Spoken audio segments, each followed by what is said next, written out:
You're twice as sure with two great names, Frigidaire and General Motors.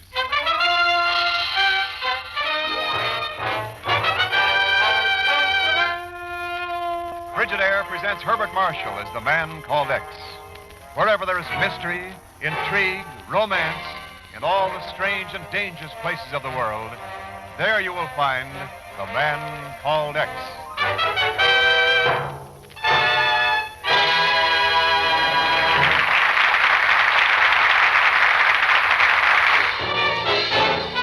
More Frigidaires serve in more American homes than any other refrigerator.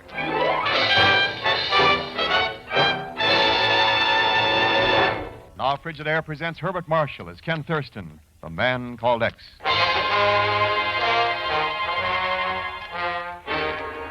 In the sleepy little village of Valley Forge, Pennsylvania, the huge bulk of a fat man looms outside the door of Jonathan Small's antique shop. A smile of satisfaction crosses the man's face as he opens the door and enters.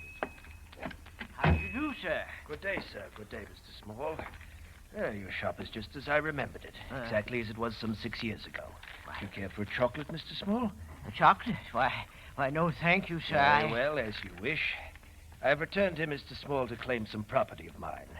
Property of yours? Exactly. You were paid well to keep it for me. A pair of silver candlesticks. Silver candlesticks? But the only... Schneider. Yes, my dear sir, Schneider.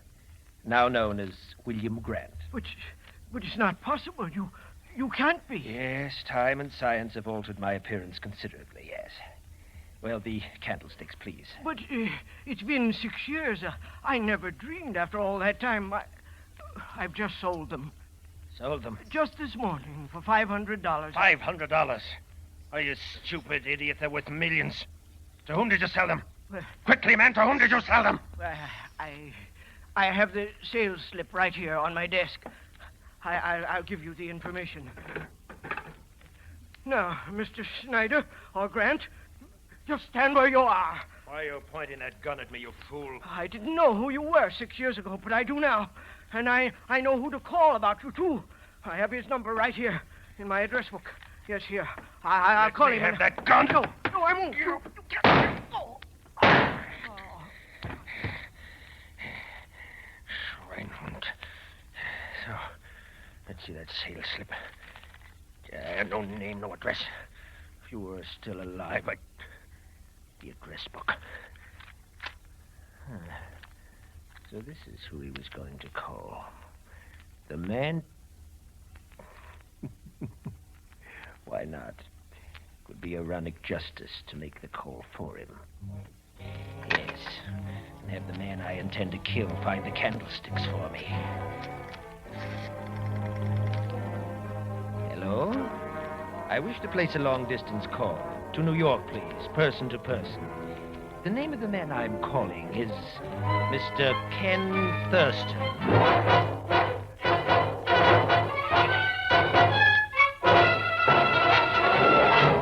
You see, Mr. Thurston, I am a collector of early American silver. Oh? Yes. And when I learned that Jonathan Small had a pair of silver candlesticks made by Paul Revere for George Washington, I went to Valley Forge to buy them. You call me from Small's antique shop, Mr. Grant? Exactly, sir. Mm-hmm. As I told you, I found him dying from a bullet wound. However, he managed to tell me two things. One, that a man named Schneider has returned and is after the candlesticks. Schneider, or Ken? Yeah, Chief, yeah. Go on, Grant. Yes. Well, secondly, that I should call you. And that he died. And there you have my story, sir. You could have told me that over the phone, Grant. Why come all the way to New York? Because I wish to help you find this Schneider, Mr. Thurston. I don't know who he is. I'm not interested. But I must have those candlesticks for my collection. It's an obsession with me, sir. I shall not rest until I have them. I see. Well, I'm not sure this is any concern of the bureaus, Mr. Grant, but if we learn anything, we'll let you know. Thank you, sir. Would either of you care for a chocolate? No. No. Very well, gentlemen. I shall bid you good day. What do you think, Chief? Oh, nothing but a crackpot. Wealthy collector. No, I'm not talking about him. I'm talking about Schneider. Well, you think it's the same Schneider we were after? I did trace him to Valley Forge, only he got out just ahead of me and skipped the country. I still remember the file description. Short, 130 pounds, blonde, blue eyes, very nearsighted.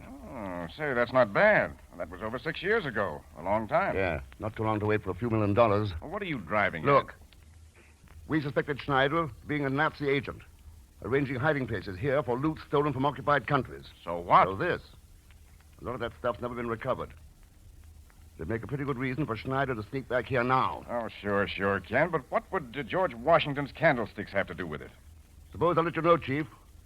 From Valley Forge.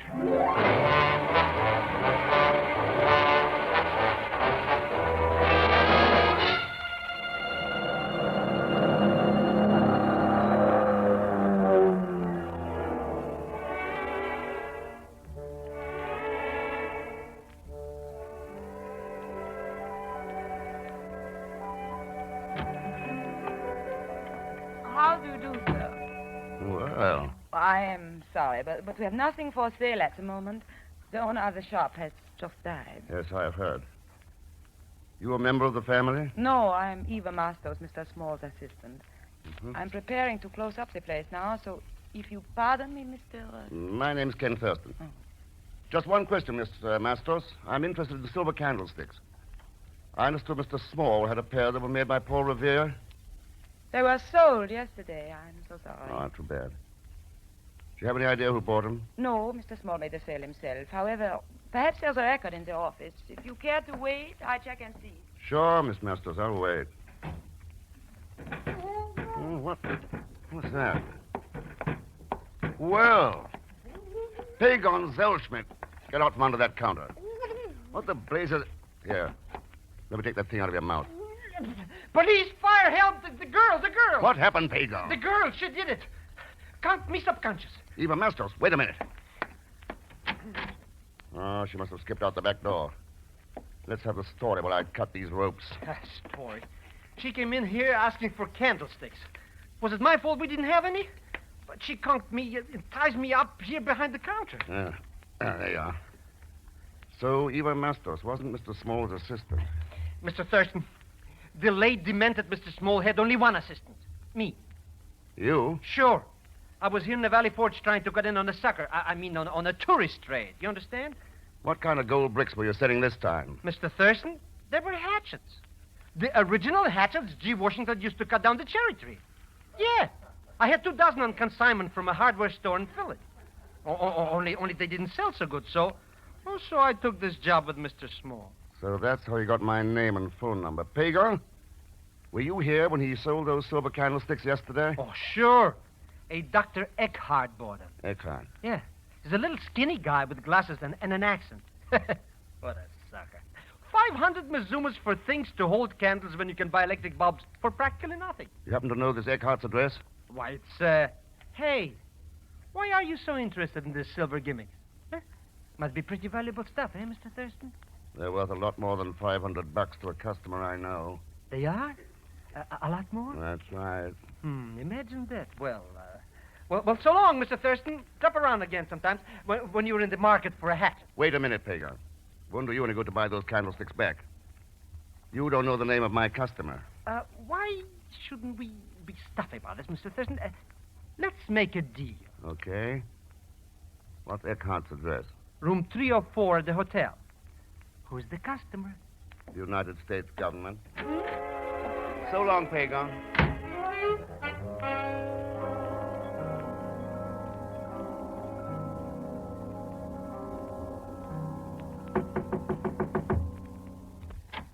Yeah? Hello, Dr. Eckhart. Mind if I come in? Well, if it's something important, I'm quite busy packing at the moment. Yes, the clerk told me you were checking out, but I think you've got time to discuss those silver candlesticks there on the dresser. Do you mind if I look at them? As you wish. That is far enough, Mr. Thurston. Well, little Eva. You had better luck looking for candlesticks here than you had in the antique shop? Much better. And as you notice, I have found a gun also. But you have found nothing but trouble. Is that not so, Doctor? Ja, Eva, meine Schöne. You are quite right. Eva, who is this man? A very dangerous one. It's a man called X. A man called... Yeah, Doctor. And I am one who believes in removing all danger.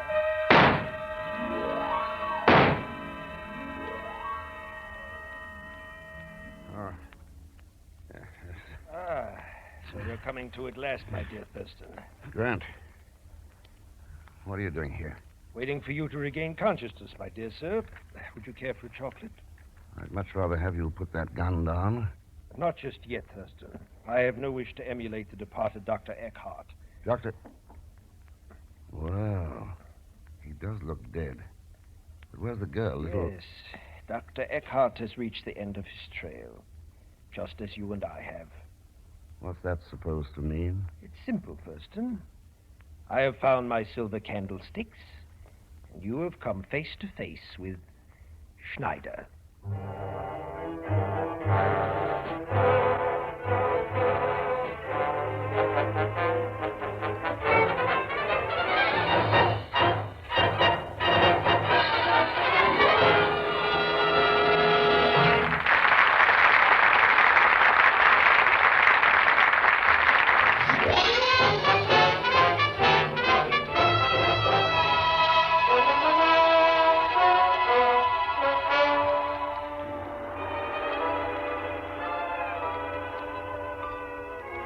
And now to continue with Frigidaire's Man Called X, starring Herbert Marshall.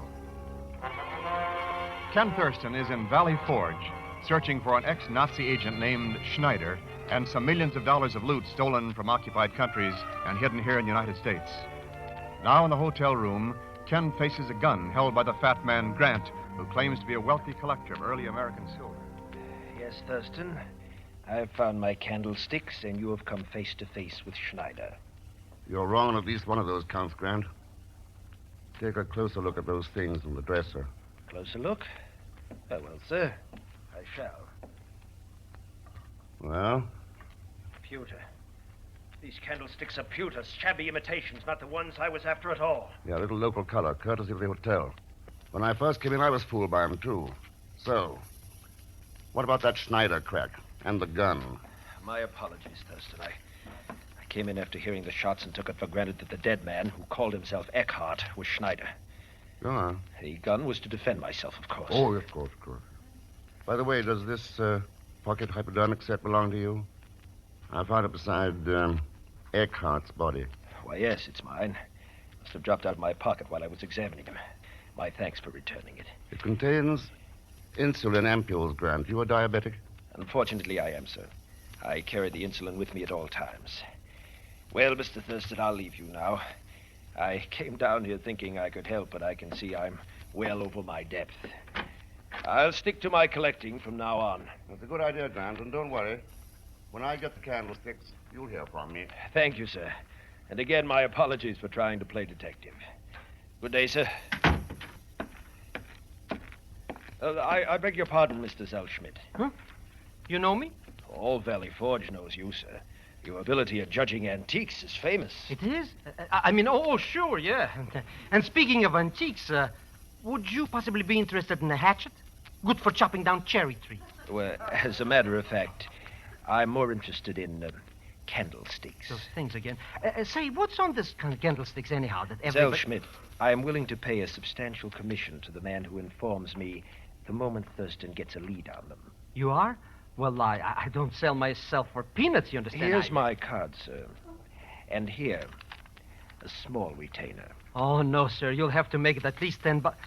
Hey, a C note. $100. Precisely. May I depend on your, cooperation, Zellschmidt?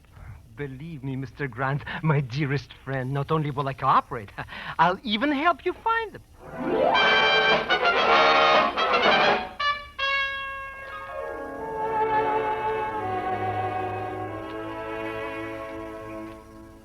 So Eva Mastos lives on Walnut Street in Philadelphia, Chief. That's right, Ken. The files show she was a nurse in the Nuremberg hospital. She got here by marrying a GI. And what about Eckhart? Your call didn't give me much time, Ken. There's one Eckhart with the same initials and description in Austria. Famous plastic surgeon. That's all I have. That could be plenty. I still don't see what all this has to do with Schneider and those candlesticks. Chief, I'm still positive they're the key to the hidden Nazi loot. You just do what I said, and we'll wind this thing up tonight.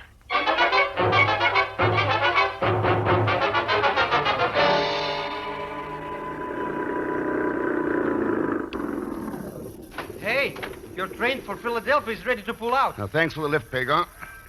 Meet me there later at the address I gave you. But be careful. I don't want that address getting into the wrong hands. You understand? Oh, sure, Mr. Thurston. You can always depend on a Zelch. That's what I'm banking on. See you later, Pagon. So long, Mr. Thurston. Now, I wonder what he meant by that. Oh, well, bird in the bush, I always say. Oh, Zellschmidt. Hello, Mr. Grant. What are you doing down here?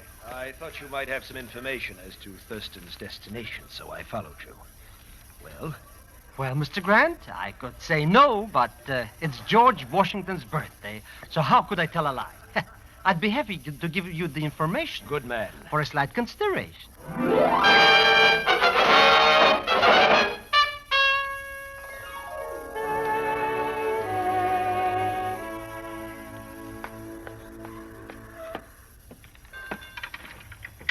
Just a minute, Eva. May I ask why you have followed me to my apartment, Mr. Thurston? Sure, I'd like to talk over a little theory with you. So?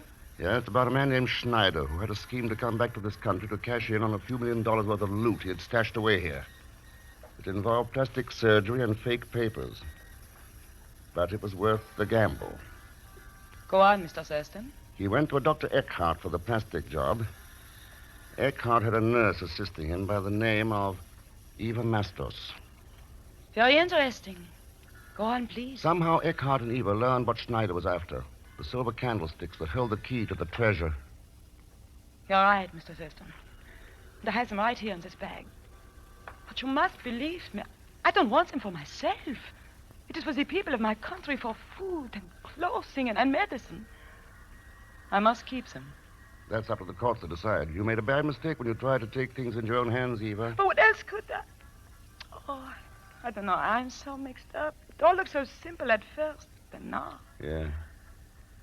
Well? All right. Ken, all right. Let us go inside and examine them. Perhaps we will be able to find what is in them or on them that they... Yeah, I know what you mean.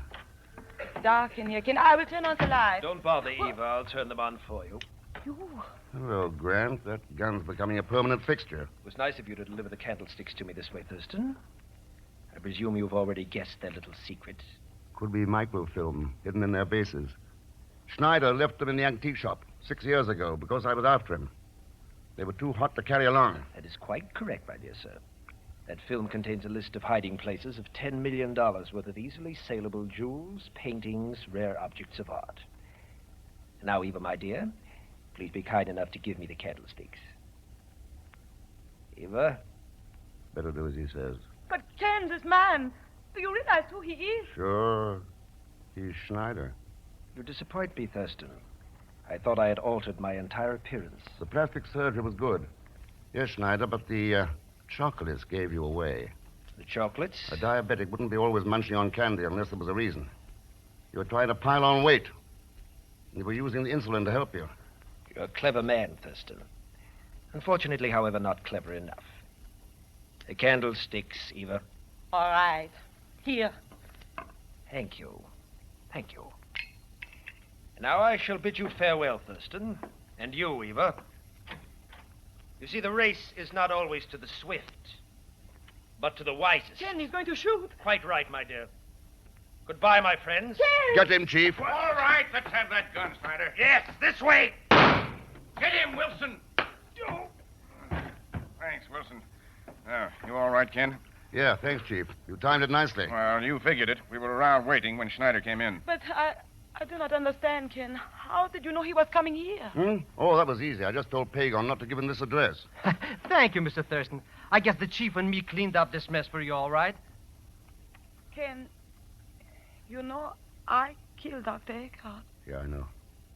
Will I have to? Sorry, Eva. Maybe it was justified, maybe not. That's something else the courts will have to decide. Yes. Well, Ken, I guess that winds it. Yep. You know, Chief, none of this would have happened if Schneider had followed the advice of the man those candlesticks were made for. George Washington knew that silver and gold weren't the only coin. And he wrote it in his copybook when he was a boy.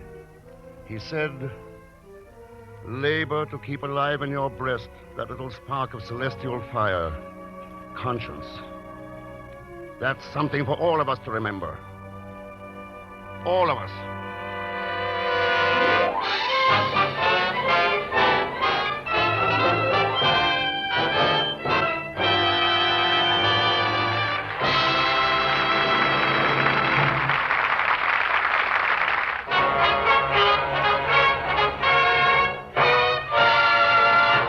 Frigidaire star Herbert Marshall. Thanks for being with us. May I remind you again that America needs scrap metal in order to produce steel. Steel to make things you want and have been waiting for. Steel to keep prosperity and employment at a high level. So this week, collect scrap metal around your home and turn it into your community scrap drive or to your local scrap dealer. Next week, with the dubious help of P. Gonzalez-Schmidt, Mr. X tackles an international counterfeiter to whom murder is only a sideline. Pagan, of course, will be played as usual by Leon Belasco. So join us, won't you, when next I return as the man called X. Good night.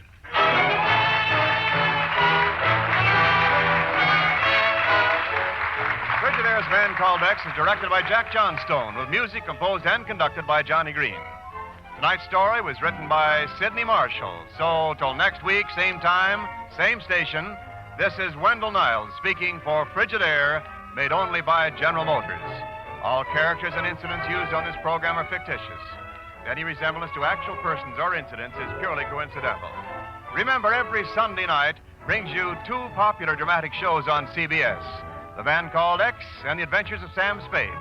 Yes, for the best in entertainment, tune in and stay tuned in to CBS, the biggest show in town. This is CBS, the Columbia Broadcasting System.